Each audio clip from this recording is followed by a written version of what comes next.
Hi, everyone, and welcome back to Game Poem Myers. I'm Ariadna, And I'm Dylan. and we're back another Friday more with another author that I'm so excited for. I mean, I think we're both very excited. You maybe a little bit more because it's way up your alley. Indeed. Mine's like, oh, I like her artwork, and I like that she's an author, and I love her TikToks. So, without further ado, who do we have today, my love? We have Briana Morgan. Briana, how are you? I'm doing great. Thank you so much for asking. Definitely. I was going to say the same thing. How are you? How's it going? That's how excited I am. It's going great. That's fine. I'm excited too. So We you're in just good company. we adore your stuff. I'm always a big supporter, there we go, of shopping small and local, and regular authors that are just starting or whatever, because I like it, of course. And I Right. got him way back when ish, maybe he's gonna say the opposite, Kickstarter and stuff like Yes. that. Okay, he didn't say the opposite. Good. So into Kickstarter, and that's how he found you. So you can tell our audience, our KPM fam, a little bit more about that. Essentially, just going through Kickstarter, looking at horror stuff, and your story, The Trick or Treater, and other stories comes up. And it really just excited me because one, it's called The Trick or Treater, so I was immediately interested. And we have it right here. It's a lovely book. You should go check it out on Amazon. What inspired you to write the story? So are you talking about the short story, The Trick or Treater, or the whole collection? The whole collection. So most of the stories are actually a few years old. Okay. There are pieces that just kind of stuck with me, and I kind of like put them on hold for if I felt like I was comfortable enough to release a collection. If I felt like I had published enough to warrant a collection, I was like, I'll stick these in there. So a lot of them are reworked pieces from when I was in college. One is a reworked piece from high school. So Wow. that's sometimes it pays not to throw things away. Yeah, I agree with that statement, especially as a writer or Yeah, creator in general. a few of them were newer pieces that I just kind of decided fit with this. Before we continue talking about Trick or Treater, though, can you tell us a little bit about you first to our lovely KPM fam? Sure. My name is Briana Morgan. I'm a horror and dark fantasy author, and I have 6 books out, including 2 plays. Wow. Impressive. No, you. seriously though. I'm very tired. I believe you. I feel like I talked to this as well with Joshua, like Yeah. as entrepreneurs, content creators, like we're just kind of like, okay, let's do it. Let's okay, come on. The hustle mindset, it never stops. Exactly. You gonna ask something, babes? Well, yeah, now you say it, then I lost my train of thought. Oh no. It said we were checking out your TikTok, and it said that while you have 6 published, you have 18 written. Yes. Are those in the works to being published, or? Some of them I might publish, some of them will never see the light of day. Again, if I can help it. Okay. They're just, I mean, I've been writing since I was in elementary school. Aww. I started writing like book length in middle school and high school, book length, not necessarily book quality. Mm-hmm. And it's just, I've learned how to write a book by writing books. And I don't think those books, I don't think they're going to go anywhere. They served their purpose. They were my training wheels. Exactly. Going back to the TikTok a little bit. First of all, you are so hilariously funny. You followed me randomly like a week or 2 back. And I was like, oh, like you have the same name as well. I'm like, oh, I know her. Wait a second. Yes. Like, yeah, of course. I got super excited, of course. And then I just saw your TikToks and I'm like, you're so funny. Like the sound Thank you. that you put for like the things we're thinking. And once again, as a writer, but even if you're not a writer, you get the gist of it anyhow. And I loved it. I love the one about, I just saw it as well. The manifestation. If you met me from my other podcast, and my way of, I love like all that stuff since I was a kid. And it was your play, one of your plays, correct? Yes. Mm-hmm. Which one was it? My play Unboxed. And tell us more about Unboxed. So Unboxed is about a paranormal vlogger. His name is Greg Zipper. He does, the classic paranormal YouTube channel situation where he goes out to old buildings and hunts for ghosts and things like that. And it's about how he tries to reach 1 million subscribers, and he decides to do that by staging a dark web mystery box unboxing. If you're not familiar with that, definitely look it up on YouTube because I'll probably explain it very poorly. I explained it in the play, but Okay. Exactly. But Yeah. well, we know what an unboxing is, so I guess it makes sense with the name or what you're saying. yes. That's cool that it's a play. How different it is writing a book than a play for you? It's the outlining process is the same. Usually when I get an idea, I know whether it's going to be a book or a play just because of the way it presents in my head.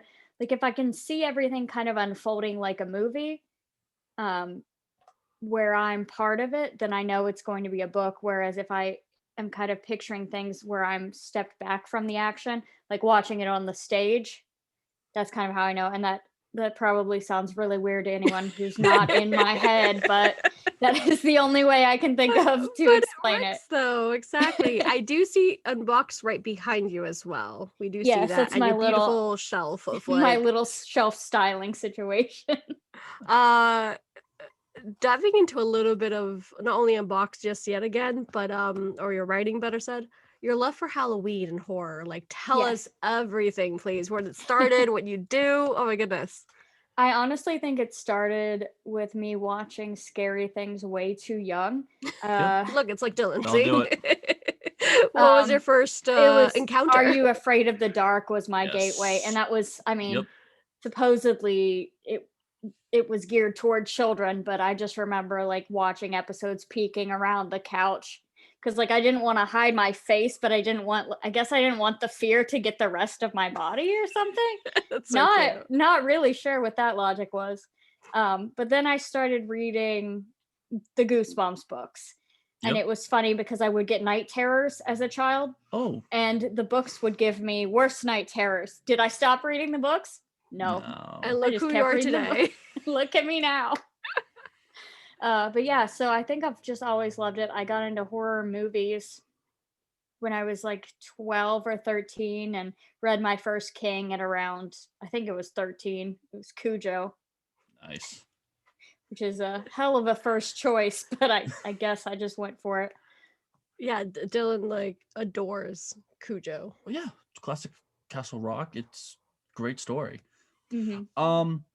Jumping a little bit back to what you were saying, you're talking about the difference between, how you when you start writing, either it's a play or it's a story, and can I ask, because I really struggle with this as a writer, when you're writing, when you know it's a story, Mm-hmm. how can you tell when it's either going to be a short story or a longer story? Because I don't know what to do at some point. Yeah, this face that no one else will be able to see. Exactly. But this pained expression is, I know this pain because I have a hard time writing short fiction. I've actually, a couple of my books have started out as short stories or things that just kind of got away from me. So usually, I don't know. It's hard for me to explain it to someone, but basically, you have to know yourself, Mhm. and it's a lot of trial and error. And you might be a person who can't write short fiction, or you might be a person who can only write short fiction. Both of those things exist, and I don't know. It's really just one of those practice makes perfect kind of things. And I still don't know. Some of my short stories are only a sentence long, and then some of them will be like 40 pages. Okay. It really just depends. All right. Yeah. I still don't know. Like, I have like 3 different stories, and like they're all kind of like, this could be long, this could be short. Not Just really whatever sure. you're feeling, Yeah. probably at the time. Kind of getting away from horror a bit. I mean, you said that you write some dark fantasy. Now, what is it for you? What is that difference between dark fantasy and horror? So, dark fantasy is more fantasy focused. And the question I usually get is, what's the difference between fantasy and dark fantasy? So, this one's fun. I would say that dark fantasy is really, really close to horror, although the point of the dark fantasy is not to frighten you. Okay. That may be part of it, but the goal is not, like, the theme of the story is not fear. Hmm. It's not trying to instill that kind of response in you. Although, like I said, it might happen. Whereas obviously with horror, it wants to trigger some kind of deep emotional response, whether that's fear or disgust or grief. I can resonate a little bit more with dark fantasy for me. Okay. Dark fantasy, dark fairy tale. When we had Richard on earlier this Yeah. month, he mentioned his book is like a dark fairy tale. Hmm. And I totally once again resonated with that. It's not, I mean, dark fairy tale, dark fantasy. Mm. Don't know if it's exactly the same. I don't know, to the extent of like the label, was what I'm trying to say. Yes. But as a person who doesn't love horror and tries to like dive in a little bit here and there, but I do love my Stranger Things. I do love like certain things in general. Yes. I can relate to more on that side. Yeah, What's a dark is more fantasy palatable. piece of yours? Like out of all the books you have published, what would be dark fantasy then for you? My book Livingston Girls that came out last year is dark fantasy, and it's funny because a lot of people pick it up thinking it's horror because that's my brand is horror. Sometimes the branding is too good. And That yeah, so people pick it up thinking it's horror, and then they're like, this didn't even scare me, and I'm like, it wasn't supposed to. It's not that genre. Look it up. Yeah. But so yeah, Livingston Girls and the sequel, which I'm currently writing, and the other books in that series to come, which What's Livingston Girls about? so Livingston Girls is basically Dead Poet Society meets Chilling Adventures of Sabrina. Nice. It's that's the book I'm getting and reading from you. oh. This girl gets sent to an all-girls boarding school after a scandalous thing happens, and then while she's there, she discovers a secret coven of witches, and she also discovers there's a witch hunter trying to kill the secret coven of witches, and oh yeah, she might have a crush on her roommate, who's a girl. She kind of thought she was straight, so I that's am in love with this story since the moment you started. Basically, this is a very idea in that book. I feel like you've given me similar books for Christmas that I'm still yet to read. I'm reading your book, not so much yet, The Trick or Treater, once again, but this one in particular is directly gonna go to my Amazon cart, not even list, the cart, and it's gonna hit buy today. Nice. Livingston Girls, I'm planning to do at least a 3-book series. I'm thinking it might be a 4-book. And so working on the sequel right now is kind of surreal because I'm like, oh, I have more after this. I'm not done. And I've never written a series, so do don't know you what I'm see it doing. on the big screen or on TV? Is that your vision for it? Kind of like Sabrina-esque, Harry Potter-esque kind of deal? Yeah, I wouldn't be mad if Netflix or Hulu picked it up. Like, I wouldn't hate it. I can't really see it as a movie just because it feels like, you know how Harry Potter, it feels like the passage of months is very, very literary. I don't know if that makes any sense. No, it does. Yeah. Whereas a movie, you feel like it's all kind of condensed in a one time frame, pretty much. Yeah, so I kind of see it being more episodic. But I don't know. Really, I just wrote it because it's the kind of book that I would have wanted to read when I was younger and the kind of book I needed when I was younger. I love that answer. That is the best kind of answer. If it helps someone else, that's all I need. Exactly. Oh my goodness. Who inspires you as you're writing these horror stories, these dark fantasy stories? I mean, what authors are kind of in your mind? Like, you got me here. You helped me. Well, there's a ton of people. Usually my acknowledgement section in the back of the book is just full every time. And then I feel like I still leave people out. But obviously Stephen King was a huge influence on me. I feel like I have to say that as a horror author. R.L. Stine, clearly. I even read, oh God, I remember reading like his Fear Street books. Oh, wow. Get them like from a garage sale. Yeah, where they look like they've been through hell. Very appropriate. It'd be like the prom queen is getting stalked by someone. Those were so good. I kind of want to read. I just got like fired up thinking about it. I want to read another one.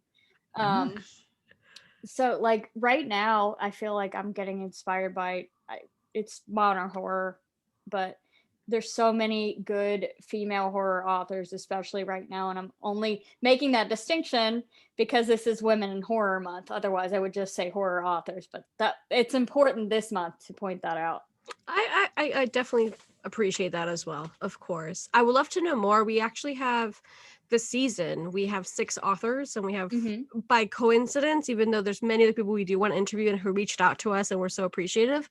But we actually have 3 men and 3 women, coincidentally. Okay. So I love that. I'm like, this should be a thing. This should be like, I want to equal as much as I can on Yes. purpose, because I mean, come on, we all deserve a 50-50 chance. So yes, definitely. Yes.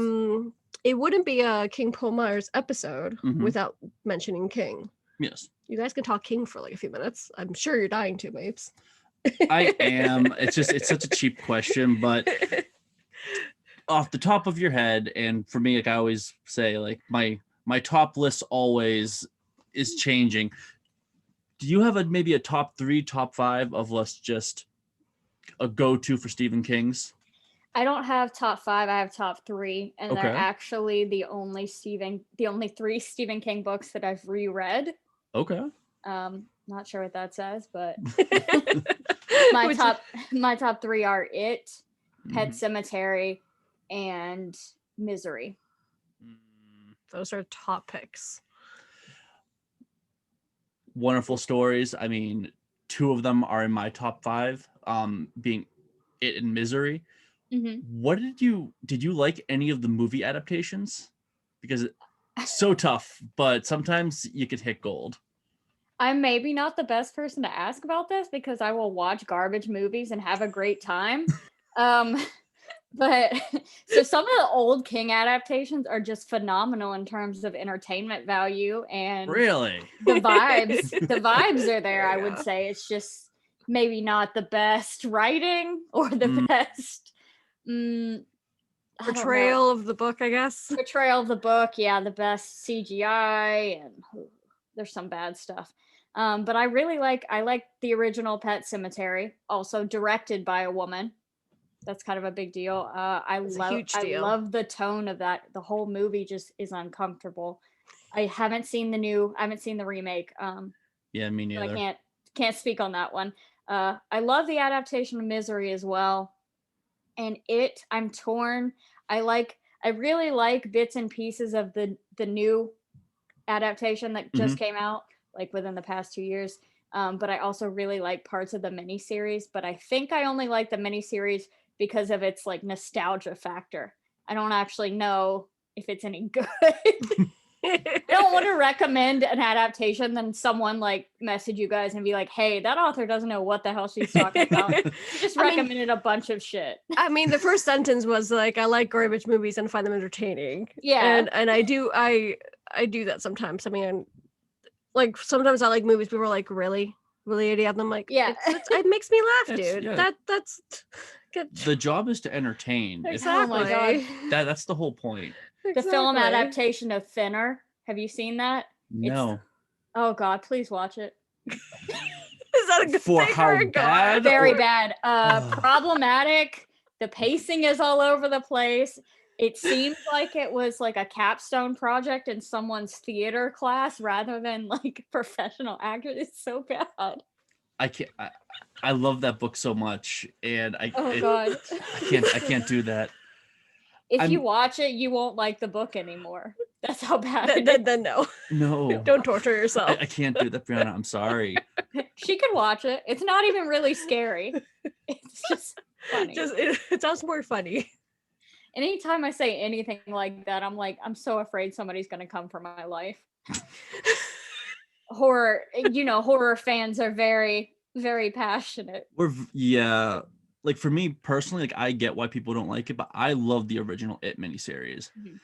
It's so good. It has some 90s cheesy moments, but I'm a 90s kid, so I'm kind of immune. Like, that's I'm kind of immune. That's normal.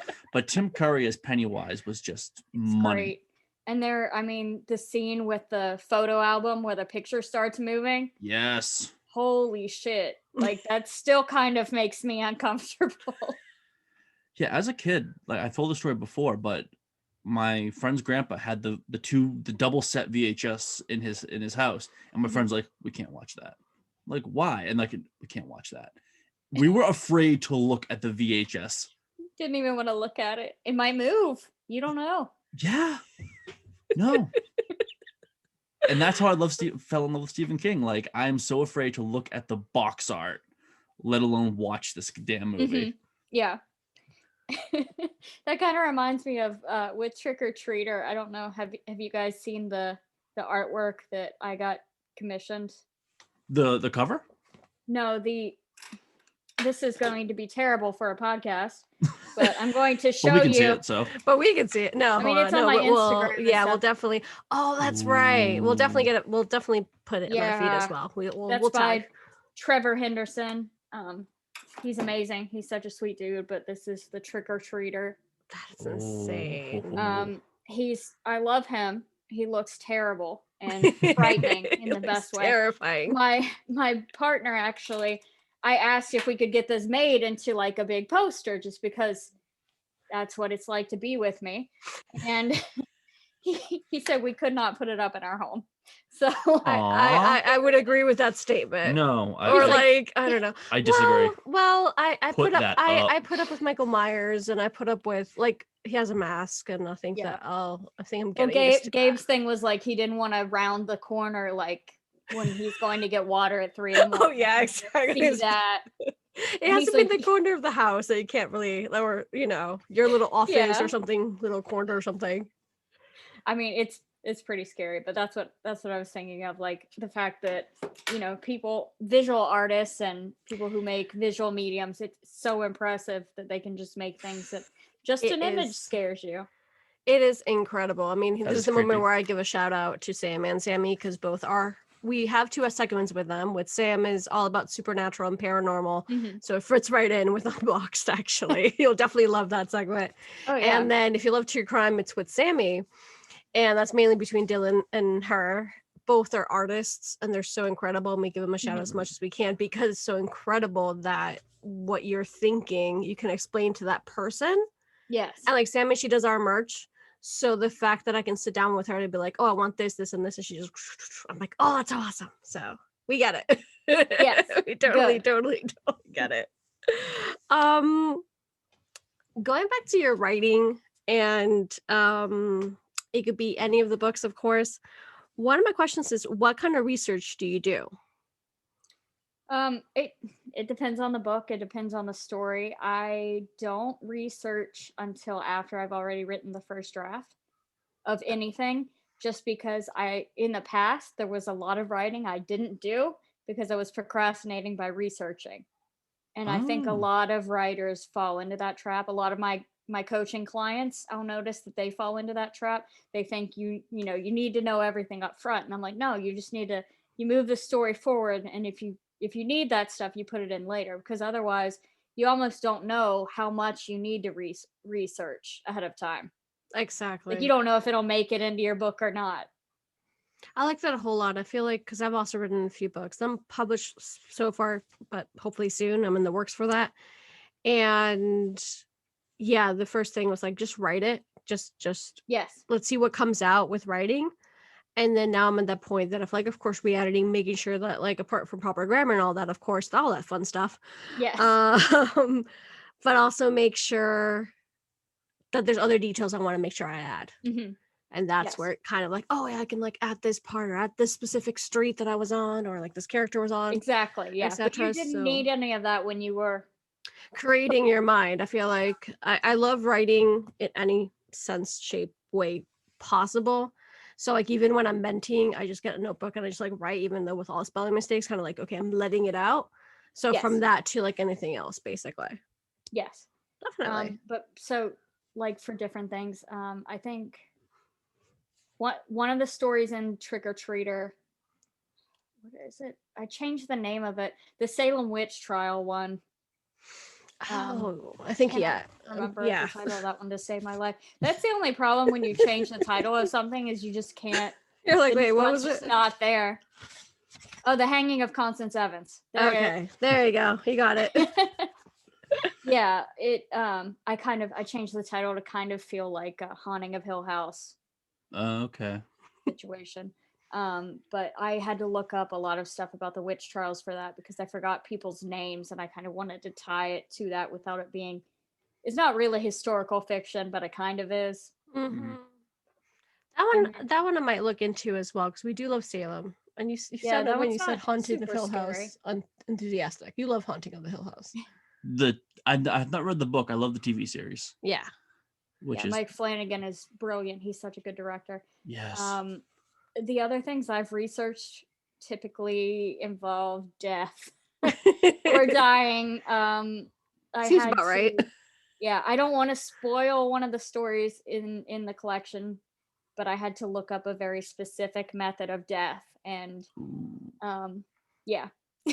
Have you ever say it all. gotten like as you're saying this, like have you ever gotten like uneasy while writing, like about something gruesome or too intense? Like I need to take a walk. Yeah, I probably should. I don't. The only thing that usually is too much for me is when I was writing the trick or treater, when I was picturing the trick or treater, like that's a monster I created, and for some reason that stuck with me so much. Like I'd be in bed just like about to fall asleep, and then my brain would be like, "What if he was in the corner of the room right now and you didn't even know it?" Not good. I did that to myself. You remind me, not that I watched the whole series, but he did the series Evil. Yeah. And yeah. Have you watched it? I have not. It's good. You remember a few scenes that were like, I don't know if it was a demon? Yeah, it was a demon. A demon like popped up while she's sleeping and things like that. Yeah, but it's like weird shit like that that's not even real is what will stick with me. Sometimes if I research too much about a certain method of death or something, I will have a nightmare that I'm dying that way. So that's also great. Fun. God, love my overactive imagination. What's that like for you as an author? The fact, like, as you said, like, the trick or treater for you freaked you out. And the fact that I love what you just said, you created this monster. And now this monster is going to terrorize everyone who reads your book. Like, Good. is that a sick satisfaction? Because I feel like Look it must at her. be. She's like, yes. Heck yes. No one else is going to be able to see how much I'm laughing. But yeah, I guess it's power. I don't know. I really like the idea of, you're reading, this thing doesn't exist, then it slowly forms in your mind, and then it frightens you. You are scaring yourself. You're doing all the work. So I don't really have to. I mean, obviously I put the words there, but you. Yeah, exactly. But I don't know how to explain myself properly right now, but when something moves you that much, whether it's scary or makes you happy or it just excites you in one particular way, yeah, it moves you, it's going to move other people, and that's going to show.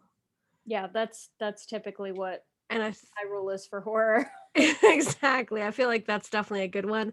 Going back to another TikTok of yours, because you did say you're a writing coach as well. Yes. And one of them is like, well, actually, this one's more about your books. It was something like, sometimes you have self-doubt, like everybody else in this world, of course, but then you kind of remember that we're here supporting you. We want to read your books, and someone's always interested in reading your words, and there's something powerful about that I love. Yes. And another thing I like to remind myself, I cannot tell you where this quote came from, but for all you know, you might be someone's favorite author. That's beautiful. And if you aren't yet, you might be later. Like, you might not even know the person who's going to be your biggest fan. I love that. Yeah, it's super motivating. It really is. I think through my other podcasts, and I've been a life coach, and it's kind of the same kind of tone. I'm like, you never know when your story is going to help somebody else, and if it's just one person, then just go tell it. And it goes from anything. Nothing has to be exactly. Nothing's ever going to be perfect. Exactly. From this podcast to your books to anything else in between. How do you deal with self-doubt among all the chaos that you also are a writing coach and things like that? Part of the reason I'm so busy is so I don't really have to be alone with those feelings, because you can't really sit in them and ruminate. At least I can't if I'm up and doing other things. It's really hard to doubt yourself when you are pouring so much love and support into someone else as well. That's part of why I coach, because being able to watch other people's journeys and give them advice and things like that, that kind of, I don't want to say it like makes me feel like I know what I'm talking about, but just the ability that I have to help someone just based off my experience is so huge. And That helps a lot. That I can definitely see that happening without a doubt. What got you into writing coach, to be a writing coach? Was that how you always saw yourself, apart from being an author, of course? I always had in high school and so in college, I majored in creative writing. I was in all these workshop classes. And so I would give feedback during the class like everyone else. And then I noticed that some of the other students in the class, they would be like, hey, I don't want to tell anybody, but I'm writing a book. Like, do you maybe want to give me feedback on it? Or I would have them, you know, come up to me after class and be like, hey, I liked how you said this about my story. How did you know, like, how did you know how to look for that in the story? Things like that.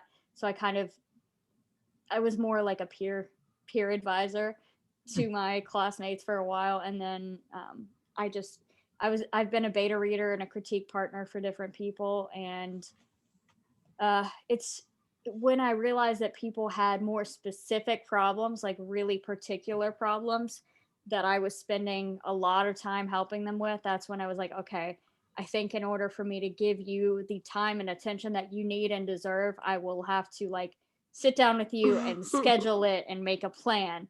Because, you know, if you're just throwing stuff out here and there, you don't know what sticks. Agreed, once again, without a doubt. Yeah, so for all the writers out there, basically, who need a writing coach, apart from new horror author, definitely you. And I also help, a big part of the coaching is I help people who they're not sure which publishing path they want to take. They're not sure maybe why their marketing's not working, or if there's something wrong with their cover, things like that. So I'm kind of covering all aspects of the publishing are a process. self-made entrepreneur right there. Yes, Renaissance ma'am. woman. That's why I'm so tired. What was it like for you when you got a copy of your first published work? Ooh.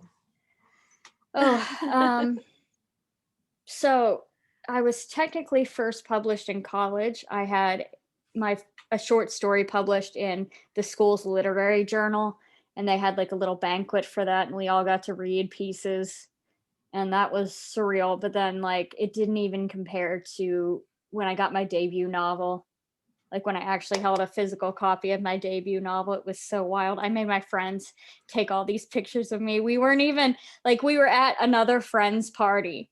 I made my friends take pictures. I was like, no, look at me right now. This is huge. Exactly. And my friend's like, it's my party. And I'm like, just hang on, man. Like, give me a second. Give me 10 minutes. This is like amazing. I think I cried. I probably cried. Yeah. I feel like every time it's almost as powerful, or it's powerful in a different way. So I have a two-parter. How was that journey like? Your first published book? Oh my God, I did so many things wrong. That was a total mess.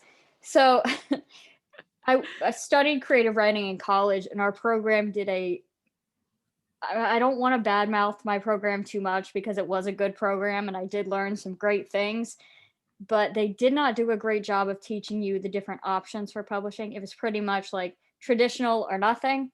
And then they didn't even really teach you how to be traditionally published. So I had to do a lot of I had to do a lot of research. I found Joanna Penn and the Creative Penn podcast. And I started listening to all these people talking about like self-pub. And then I got more interested in that. And on Twitter, I started connecting with other authors who were already self-publishing and looking to self-publish. And I kind of taught myself, but like I said, there's a lot of things I did not do right the first time. I wrote a first draft and I edited it. I did not pay for professional editing the first time around. I just edited it myself.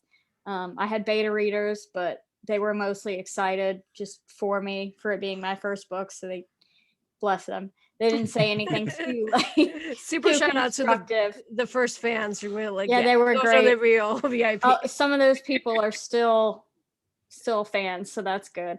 Awesome. It's always good to hear. It's only gotten better, I hope. So.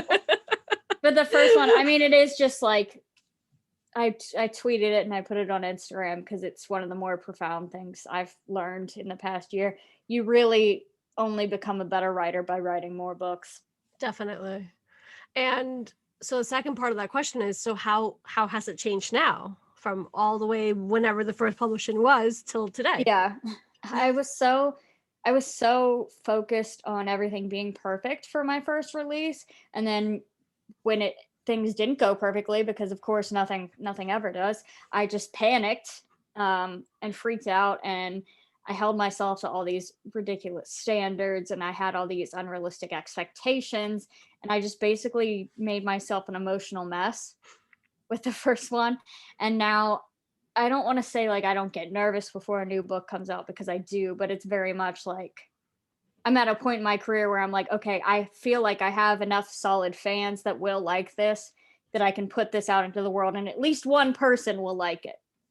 I put the bar on the floor. I'm like, one person will like this. But Sometimes that's all you need. Yeah, exactly. That's how you're here in our podcast. And I know, well, we both know that you have been and you're going to be in other podcasts, interviews, etc. And like, that's, you already have 2 fans right here and then some, you know what I mean? What does literary success mean to you or look like to you? Oh, obviously it's very personal. For me in particular, I won't consider myself a literary success until I am making a salary from my writing, like one to replace a day job salary. Mm-hmm. That's what I'm working toward right now. In the past 6 months, I've really sort of geared up and tried to approach it as more of a business than an art. And it's been difficult. I've had to make some weird choices, but I think I'm doing the right thing. I know for some authors, they want to be, on the New York Times bestseller list, or they want an agent. But I've figured out, I mean, I think the pandemic was good for me in terms of like, it gave me a lot of time to think. I realized that those are just things I felt like I should want and not necessarily things I do want. And they don't really line up with what my idea of success is, which is me working for myself, supporting myself on a full-time writing income. I don't think with traditional publishing, I could do that. I'm not saying it can't happen. It's definitely a lot more rare. You left me speechless because I see myself reflected. Mm-hmm. I've been writing since as long as I can remember, and I studied business marketing, and I look at a lot of information about how to write, how to publish, and especially for me, it wasn't COVID precisely. I mean, long story short, the only one-liner I can say, I lived in Spain for many years, lived in Spain together. And we came back in 2019. And one of the many, many, many reasons was for me to, continue and start finally that path. Right. So within all that, and then the chaos of 2020, of course, it kind of led me to work a lot, which I'm very grateful. Once again, I run 2 other podcasts. I write a whole bunch of screenplays. I do a whole bunch of stuff, but going back to like my actual books and things I want to do. So I love the way you worded that. It's like things that I thought I wanted, but what I really want is this. And I agree with that. I agree. Like, I want to live off my art. And some people don't. Some people are happy to just like, I'll take the traditional deal and I'll keep working at the bank. I love my bank job. Like, I've heard people say very similar things to that. That's not me. And I think a lot of it comes from having come to terms with my chronic illness. I don't know if you guys know, but I'll say it for everybody. I have fibromyalgia. I also have anxiety and depression, but I'm a writer, so that almost goes without saying. Pretty much. But the fibromyalgia, like, I'm limited in terms of how much energy I can expound, and especially some days I just can't do anything extra. So I think I've realized, my definition of success is different from everybody else's, and that's fine. I'm gonna cry in this episode, I swear. I don't think I've ever cried in Camping More. I've cried in the Always Believer up like my other podcast, because it's just me. If you cry, I'll start crying, so that might not be great. Sorry, Dylan. He's used to it. He's like, it's like, okay, sure. But let me try to get words out of my mouth right now. Bring it back. Bring it back. We got time. Going back to this famous, wonderful world of TikTok, because you're so great at it. I love Thank you. Thank you. once again, this content creator. It's so funny. So you actually, we connected when you mentioned your illness. There you go. Yes. I have hyperthyroidism. Okay. So yeah. That was one of the ones they thought I had. That's You're usually how okay. it goes when I've noticed, like, so my friends who funny. have been diagnosed with a lot of chronic illness stuff. It's like, oh, they thought I had yours, but I actually Exactly. They have thought this I have one. yours. Yeah. They also think yours and like endo or something like that. And not to get too deep, because we're not steering away from horror precisely, but it does. There's a lot of writers, a lot of our fans are writers, or a lot of our fans are avid book readers, and I feel like it comes hand in hand to some extent. Yeah. And I'm very open to talk about it as well. And I'm like, Mhm. like the energy thing for. I'm still like, I'm going to the doctors trying to balance the whole thing out still, but it's you gotta kind of balance where you put the energy to. So I think coincidentally this month we did have a bunch of authors every single Friday, Mhm. apart from our true crime and paranormal segments. I just find it very interesting Yeah. that we just talk to so many different people and backgrounds, and it's Mhm. kind of like it's so nice to talk about this part as well. Yeah. I try to be open about pretty much anything, including the illness thing, because like I said, I think that transparency only helps people. Yeah. And there were so many things, like how I mentioned with Livingston Girls. Like, I wrote a book I wanted to see when I was younger. I try to be the person that would have helped me, like when I first got diagnosed, or when I was just starting out as an author and didn't know where to go to for honest advice. I try to be that for some I people. think that's what the world needs, period. That's a whole different deep conversation, of course. And KPM fam knows. I mean, if you follow me through my personal Instagram, it's as real as it gets. And that's just the way I want to keep it. Yeah. I mean, our page too. We just also promote all the Mhm. books we read and all that stuff, of course. Yes. Going back to horror, my love. Right.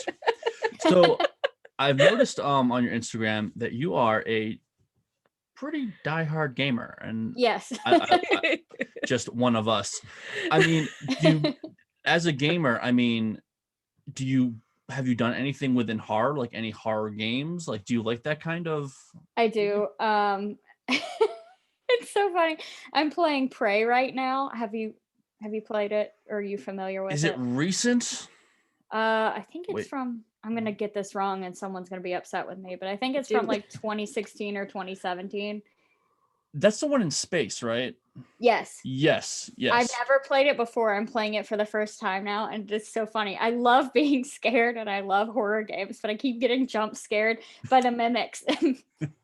My partner thinks it's hilarious because we have like two desks back to back, kind of in the same room almost. So he's just minding his own business, and I'll just be like, "Oh God!" It's like, what? And he turns around, and I'm just like shooting. He's like, "What's wrong with you?" So that sounds yeah, like us, but the opposite. I like being scared. I like horror games. I haven't. There's a lot of horror games. I feel like I'm behind on. Which There's one's the ones that we played that we liked a lot that I showed you one of them. Oh God. Oh goodness, we always forget the darn name. It's You like under Until Dawn. Until Oh, Dawn? I Yeah. loved Until Dawn. Oh my God, Yes. good one. Yes. I had Yeah, so I much fun with played it. another one by them, by that studio, Man of Medan. Not good. Not as good. Was it the one under the sea Yeah, that's the one where that we That's started and we haven't finished yeah. because life? Not as good. It's not that. You don't have to finish it Aha. if you don't want to. See, That's what I'll say. I don't know what happened with that. It was really good until like the last maybe 90 the 98% mark, and then it just kind of went. Yeah. That's still pretty high though, 90% for it to be okay. Which, but I get your opinion. I know where you're Yeah. going with this. I know you. It's just I don't know. I've been around the block, and like within like an hour, I can get a vibe, and like I wasn't getting the same vibe as I did with Until Dawn, which was Oh yeah. great. Until Dawn, you're just like, oh, what are we doing now? And then the other one is just like, okay, like we're on a ship, whatever. Exactly. Did you play the third one? Because I know they're coming out. No, Little Hope. I think Little Hope. I don't remember. I should know that name too. Everyone's gonna be so mad listening to this episode. It's okay. I'm like, yeah, I'm a gamer. Name one game. Uh, I think it's Little Hope or something like that.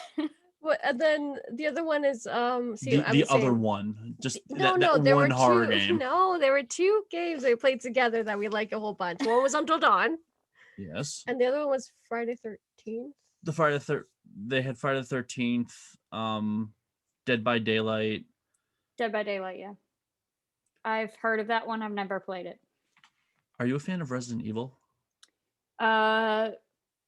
Moderately. I haven't. I know a lot about it for having not really played the games, and I'm a big fan of the trailer for the one that just came out. Yes. I'm sorry. I just love this. It's all good. We were watching the trailer, and I was watching the trailer for like the second time, and my boyfriend was like watching it with me, and if you've seen it, the part with the big, really the 9'6" vampire lady. Yeah. That part, I went, oh no, is she evil? And my partner's like, stop it. And I'm like, oh no, is she gonna bite me? And he's like, stop. I'm not typically like that with the rest of the franchise, but I just had to bring that up because I knew you guys would find that funny. Understand, yeah. Oh my goodness. I'm not big on zombies. Zombies have when it's good, it's good, but so much. Just so it was much. oversaturated for a long time. Yeah. What are the ones you're playing recently? Horror or just in general? In general. I've been playing Assassin's Creed Valhalla. I finally got a new graphics card, so I can play that one. I am like always playing Red Dead Redemption 2 because that's my favorite.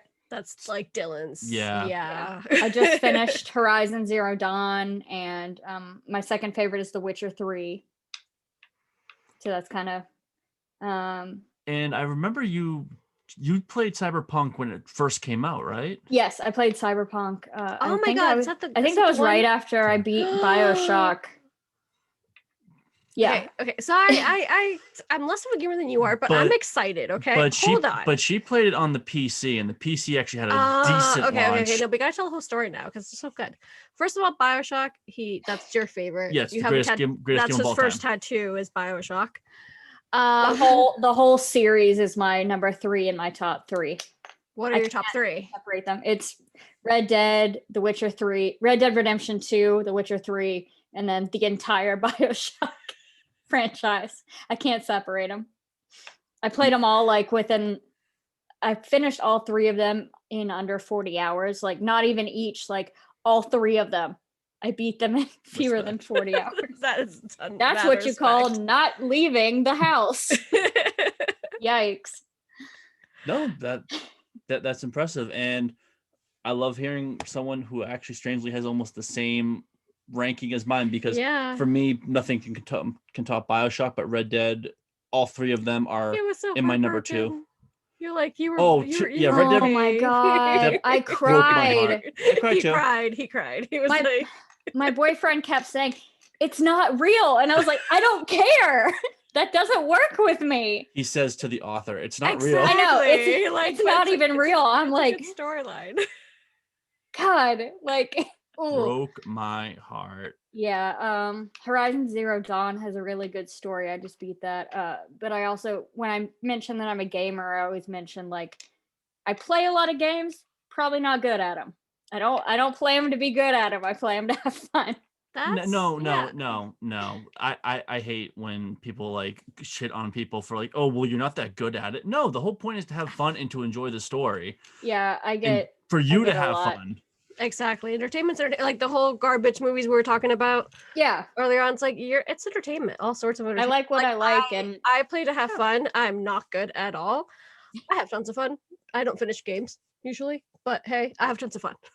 That's what. Yeah.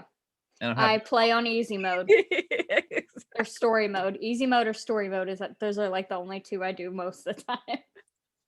Oh, so no multiplayer for you?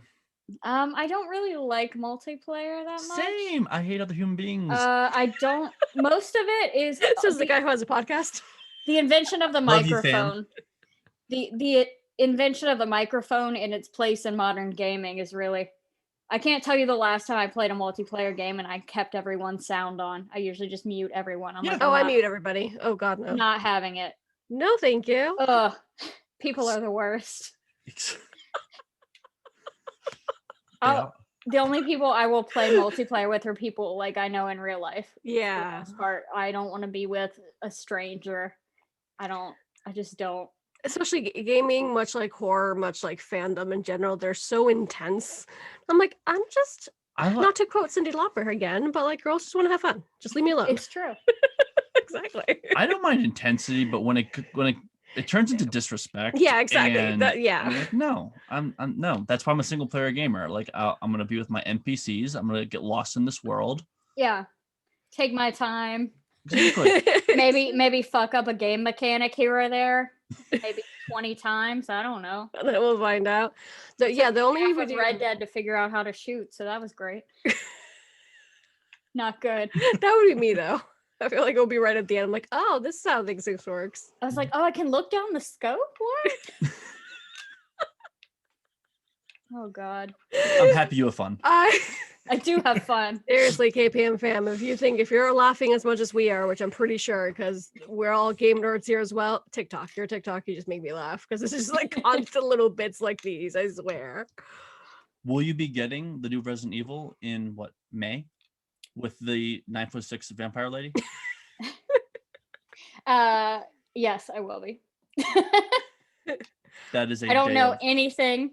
I don't know anything about it other than maybe play 7 before. You don't have to, but it's just. Okay. How old is it? Oh, only 4 years maybe? Okay, that's fine. It's the same gameplay mechanic you're gonna see with 8. Only 8 obviously is gonna have a lot more. Mm-hmm. I mean, I say Resident Evil 4 is always a wonderful place to start. It's its own thing, and that's just classic gaming. Yeah, I probably can't go that far back. I pretty much only game on PC. They do have HD collections, and I'm pretty sure it's on Steam. Oh, then I'll have to look for that, because that's pretty much how I got to play Bioshock. I got to play the remastered ones. Yes. Everyone was like, this game crashes so many times, not even worth it. And I didn't have any problems. So I don't know. They were probably trying to play it on like a Chromebook they found in a garage. Morons. I mean, and for you, I mean, if you are interested in Resident Evil right now, they're going through all of their games and they're giving them either remasters or HD collections. So I'm not sending you back to the land of like PlayStation 1 graphics. Yes. Like everything has been upped and is now beautiful. Okay, good. Resident Evil 4, seriously, please. Is Resident Evil considered a horror game? Oh god, yeah. Okay. Yeah, it's strictly horror. Okay. Because I know quite a bit about it because of obviously Dylan. I've probably seen you play. Yeah. I mean, it's cool because it's horror, but it's also you get the reason for why everything is the way it is. It's classic horror. Best. I know a lot about it for having not played any of it. Like I've gotten bits and pieces of the lore and stuff, and I'm like, I don't know where. It's like I just woke up one day and kind of knew it, and I'm like, I don't know where I got this information. Bits and pieces just floats around. The lore is very, very thick. I mean, I mean, it gets into like pharmaceutical companies, and they have like it's just an insane amount of lore. So before I read it all. I love it. It was good. It really does. Before we go back a little bit more to horror, did you want to tell her the cyberpunk story? Was that the name? Or want to ask her something? Well, I mean, the YouTuber we follow, obviously. Well, yes. Before that, I mean, the big issue with cyberpunk, for those who don't know, but all gamers know, is it was launched and it is completely broken on the consoles, and they're getting sued, and it's a big issue. But apparently on the PC, it works a lot better. And I think we were messaging really quickly, and I asked you, you said you had a great time with it. Yeah, I think you asked me how much of it I'd gotten to play or something like that, and I was like, I beat it. I beat the main storyline. It's playable on PC for sure. It's not polished, and I think that was definitely an overpromise and underdeliver situation. But it's playable. I know for console, didn't they like take it down from the PlayStation Store and Microsoft Store? Yeah. And it's hard for me to hear that because they did The Witcher 3, which is so good. But even The Witcher 3, like, there's still bugs in it. But the game is so good that it doesn't matter. Cyberpunk didn't quite, I didn't love Cyberpunk. Yeah, and actually it's funny that what you just said about Witcher 3, before the game was officially launched, the developers were apparently telling, the bigwigs, this is not ready, we need more time. Yep. And their mindset was, we made Witcher 3. It's going to be great. No, this game is broken. No, we made Witcher 3. Just release it. Like, oh no. Okay. No, it's not good. That game was good. This game is, I've seen so many bad YouTube takes about the game where people are just like, this is trash and all this. And I'm like, it's not that bad. It's really not that bad. It's not what it was promised to be, but it's still fun. Like, I have a talking gun. That's pretty cool. That alone kept me entertained for like 3 hours. We had fun with one of our favorite YouTubers. Beat 'em ups. Beat 'em ups. I don't know if you know him, but he did a really good sketch. He's all about Nintendo Switch, and we have one, and he's super fun, very creative, and very on point. Mm-hmm. And he did a song for Cyberpunk, and it's funny though, because I mean he's a funny YouTuber. Like, it's fun. Yeah. That's what you mentioned. Like, oh my god, would you look at that? You were saying about horror?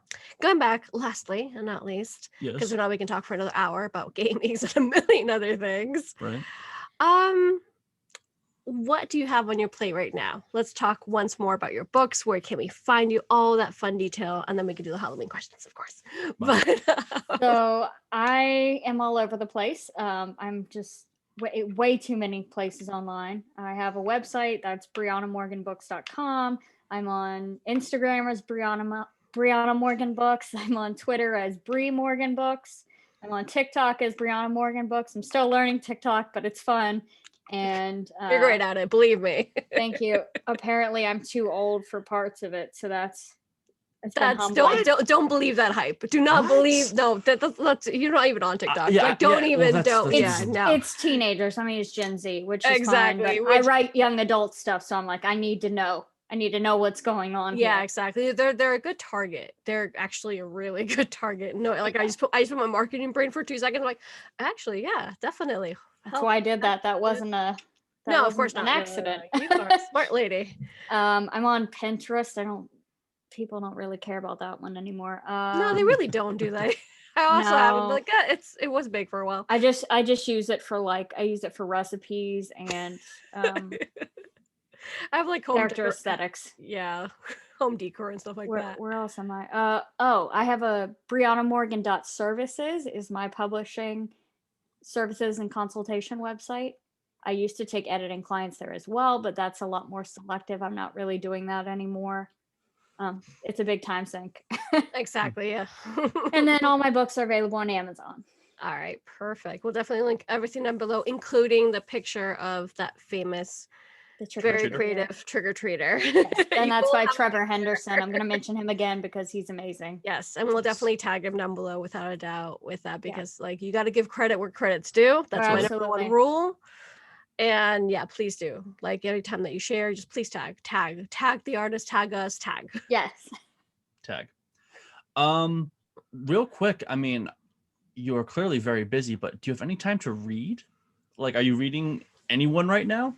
Yes. I tend to read 3 books at a time. That sounds like a nightmare, except they're in different mediums. Okay. So I read 1 audiobook usually, and then I'll read, I guess not 3 different mediums. I'll read 1 book as an audiobook and then 2 ebooks, but 1 ebook I will only read on my phone, and then the other ebook I will read on my Kindle. That sounds really weird, but why that system, or it just kind of naturally works? It just kind of works. Usually it's, if I'm reading on this, an ebook, it's nonfiction. For some reason, I can read that on my phone better. I don't know why. Brains are weird. Yeah. Fiction, I like to have the Kindle so I can like sit and really get comfortable and dig into it. The nonfiction, like I just kind of read throughout the day if I get a few minutes here and there. And then the audiobook is obviously like if I'm working out or washing dishes, anything like that, I have an audiobook going. That does make perfect sense. I mean, he usually reads one book at a time. Two just confuses me and upsets me, and then I start focusing on one, I forget about the other. I can only do one at a time. I do. It depends. Oh, you can do like 7. It's not fair. Oh my God. I mean, I don't know. It's not fair. I don't know if 7. Oh well, That's me with games. I I'm guess. actually playing 5 different games right now. So. Yeah. I mean, I guess it depends. I don't do Audible just yet. I mean, he does, and he vouches for it, and I really appreciate it. And it's not like it's not paid publicity. It's just like we were like we really do like Audible. Good stuff. It really is. But I don't particularly use it. I love the fact that we like throughout last year and this year we actually have the actual books. I appreciate it a whole lot more. But yeah, I can read quite a few. Depends on my mood. So like with me, it's different genres as well. So if I want something uplifting, if I want something more touchy-feely, kind of like oof, you know? Yeah, it just depends. Your mood reader. Yeah, exactly. Yeah. So for last, our Halloween questions that we always ask. Ooh, I'm excited. What's the first one? Number 1, you dump out all the candy. After Halloween candy after trick or treating. After trick or treating, what's the first thing you go for? Number 1 favorite Halloween candy. Oh no. If I'm a child, are we going with I'm still a child or now? Both. It just goes both. Okay. Well, if I'm a kid and I have braces, it's got to be the popcorn ball, even though I'm not supposed to have it because I have braces. Now it would be, I don't know. I love anything. I love like anything sour, and I love like gummy candy a lot. I used to be big into chocolate. I don't really like it anymore. I don't know what happened. Maybe I ate too much of it when I was younger. Easily could happen. Number 2? Number 2 would be describe Halloween in 3 words. I just feel bad because I'm a very expressive person and no one is going to be able to see this but you guys. But the faces. The faces. You just giggled right away. Yeah. What 3 words come to your mind? Mischief. That's a good word. Charisma. Nice. Surprise. You can tell she's an author when. Right. So with that vocabulary right there. I have one more to add before the last one is what has been your favorite costume so far / like what's a costume that you really also want to wear at some point? Oh, this is hard because I also cosplay, so I'm like trying to separate. I knew. I was gonna say. I feel like she's gonna say cosplay. It's hard because I'm like trying to separate the Halloween costumes from like the con costumes, but they're all pretty much are the same. Did you watch How I Met Your Mother? Yes, a little bit. Yeah, I did. Yeah, I did my take on this like sexy pumpkin costume. It's slutty pumpkin in the show, but in the show, yeah. I'm not having that. I'm not having that slut shaming in my life. So that was right. It was literally just I found a pumpkin costume and then I put fishnets on and heels. That's it. I love that she mentioned it. I was fully covered. I was comfortable. It was fine. That's probably my favorite. And then cosplay I really want to do. I'm just gonna go with cosplay at this point because of course we're already there. Yeah. I really want to do. Everyone has already done this, but I only just played it, so I want to be Elizabeth from Bioshock Infinite. Oh, I knew she was gonna say the Bioshock for some reason. Really specifically, the DLC Elizabeth when she's in Rapture. Yes. And she's got the like bad attitude and the cigarette. Yeah. Okay. I want that. I need that confidence in my life for a minute. Preach. Like for a minute and for many more minutes after that. Please and thank you. I feel like all our female listeners are like, yes, these two, we understand you. It's like, hype it up, babes. Type indeed. Type indeed. I'm gonna make up a new one because sure. I do what I want.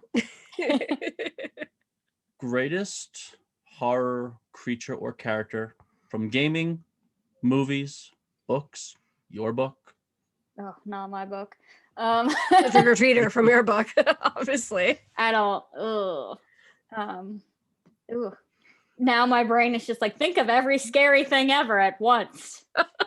It's like scary overload. No, thank you. I'm gonna go with all of the ghosts from 13 Ghosts, because the ghosts themselves, that design is better than the entire movie put together.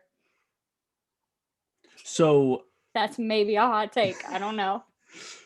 So not a good movie for you, but great art. Oh, it's not a good movie. But yeah, great art. The design, it's kind of sad because it's these really cool monsters basically trapped in this not good movie. If you haven't seen it though, it is a lot of fun. Sure? Tony Shalhoub is in it. Yeah, and Matthew Lillard is in it. And it's just like, who? What? Like, I don't understand We how have it got made. The episode coming up. We're talking about our Supernatural every other Tuesday with Sam. We do talk about Best of Paranormal, and I'm pretty sure she's mentioned 13 Ghosts, and we talk about little here and there. All right. It's on the list. Maybe. I don't know. Just don't expect it to be like a good movie, because it's a fun movie. There's some really good kills in it too, like nice stuff I saw on TV, and I was like, how is this on TV? Like, okay. See, people rank kills. People like certain kills. That's the first thing I don't know if in people horror. do. I know like 4 people who do that. Well, I'm one of them. I'm one of them. There goes your you theory, are one. babe. No, you are one of them. It's me, you, James A. Janice, and like one other person. It's like literally, Dylan, you are one of them. It matters. We don't really talk about movies in this season, to be honest. We talk about movies here and there, but comparison to the first season where we actually reviewed movies, that was like one of the biggest things. And when we started this podcast and like me into horror and things like that, it was like, oh, like what's your favorite kill? I'm like, why would you review kills? And I'm like, oh, it matters to you. Like I get it. Horror people are weird. That's why. There you go. So we did mention in every single movie / stuff that we watched, probably. Well, not probably, definitely. Recently, no, because we just have a lot of amazing, wonderful guests this season, much like yourself, obviously. So thank you. And this is like another huge shout out to like our true crime segments and Supernatural, because they're so spot on with what we talk about. I love all that stuff too. I've found that most people who love horror, usually it all connects. Exactly. And this season we're like, let's just give them to them. Like, let's just go for it. And we went full force ahead, and here we are. Last and definitely least in this particular case, where can we find you once more, even though we'll tag you down below? Where's the easiest place to find you? Easiest place to find me is my website, BrianaMorganBooks.com. Or if you just search Briana Morgan on Amazon and the books look kind of scary, that's mine. Nice. There you go. There's some other ones on there, but they're not me. So the scary books, okay? Yes. We'll follow you on Goodreads. You're in Goodreads, right? Yes, I am. Yeah, so we'll follow you. I forget to use it sometimes, but it's there. Yeah, he's an avid one. I just started one mine this year, and but we'll definitely follow so people can our link is in bio, basically, on Instagram. You know. Thank you so much for being here today, Briana. Thank you guys so much for having me on. And as for the rest of KPM fam, see you next month. What's next month, babe? It's March. And he's gonna go my birthday. My birthday? And my birthday. Stephen King's new book, Later, is coming out. Literally next week, but is that next? Oh. Yeah, the book Later comes out March 2nd, March 3rd. Oh my god, I forgot about that. I thought it was May for some reason. No, I'm very excited this year, but yeah. I'm very excited. Me too. We have a special treat with that book as well, because we do. So stay tuned for all our episodes, because we're gonna have like sneak peeks coming up as well, and a little bit thanks to a church as more. But that was our first guest of the season. But now, what else is next month, babe? So we can wrap up the episode. Birthday, Stephen King. Oh, goodness gracious. KPM King month. Hello. Oh, well, obviously. This is what happens when done sarcastic 90% of the time to bug me, basically. This is a really nice interview of like, It dude, is my passion. Yes, sarcastic 100% of the time. I'm like, dude. Anyways, he does KPM King Month this month by himself with 4 different guests. Indeed. And lot of fun. Joy's special surprises coming up. So definitely all about King, like we did season 1, and that's it. See y'all soon. See you then. Bye.